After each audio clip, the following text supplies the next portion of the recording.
Shalom, shalom. Good morning, all. We are in Melachim 1. That is 1 Kings chapter 10. I'm reading Yah scriptures. And the sovereigness of Sheba heard of the report of Solomon concerning the name of Yah, and came to him to try him with hard questions. She came to Jerusalem with a very great company, with camels that bore spices, very much gold, and precious stones. And she came to Solomon, and she spoke with him about all that was in her heart. And Solomon answered all of her questions. There was no matter hidden from the king that he did not make known to her. And the sovereigness of Sheba saw all the wisdom of Solomon, and the house that he had built, and the food on his table, and the seating of his servants, and the service of his waiters, and their attire, and his cupbearers and burnt offerings which he offered in the house of Yah, and there was no more spirit in her.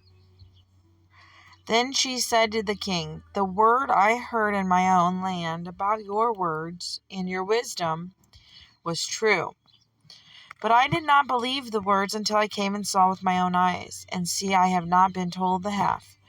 Your wisdom and prosperity exceed the report which I heard. Blessed Baruch are you men, and blessed Baruch are these your servants who stand continually before you, who are hearing your wisdom. Baruch, blessed be Yah your Elohim, who delighted in you, to put you on the throne of Israel, because Yah has loved Israel forever. Therefore he made you king to do right rulings and righteousness.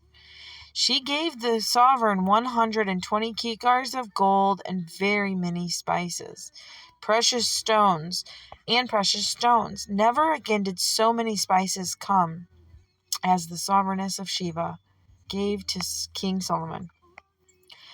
And also the ships of Hiram, which brought gold from Ophir, brought almug wood, a great many, and precious stones from Ophir. And the sovereign made steps of the almug wood for the house of Yah, and for the sovereign's house, also lyres and harps for singers. No such almug wood has come or has been seen to this day. Wow. Sovereign Solomon gave the sovereigness of Sheba all she desired, whatever she asked, besides what he gave her according to the hand of King Solomon. She turned and went to her land, she and her servants. And the weight of gold that came to Solomon yearly was 666 kikars of gold. What? Why was the weight of gold 666? That just stood out to me. Okay, verse 15. Besides that, from men of travel and the profit from traders, and from all the sovereigns of Arabia, and from the governors of the land. And King Solomon made 200 large shields of beaten gold. 600 pieces of gold went into each shield. 300 shields of beaten gold. 3 minas of gold went into each shield. And the sovereign put them in the house of the forest of Lebanon. And the king made a great throne of ivory and overlaid it with refined gold. The throne had 6 steps, and the top of the throne was round at the back, and there were armrests on either side of the place of the seat.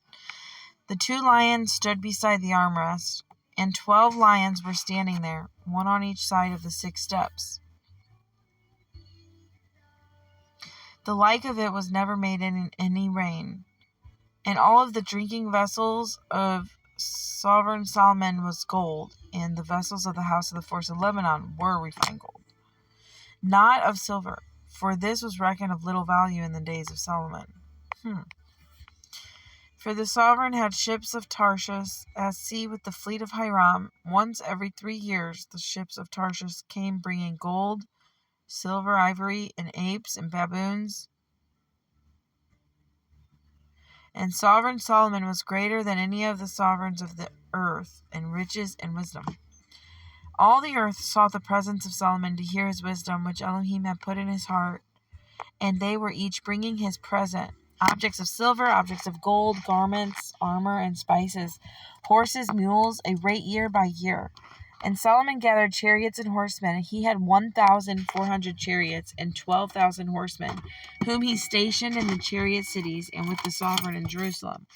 And the sovereign made silver as common in Jerusalem as stones, and he made cedars as plenty as the sycamores which are in the low country. And Solomon had horses brought out from Mitzrayim or Egypt, and Kei. The sovereign merchants brought them from Kei at a price. And a chariot came up and went out from Egypt for 600 pieces of silver, and a horse 150. And so by their hand they brought them out to the kings of the Hittites and the kings of Aram.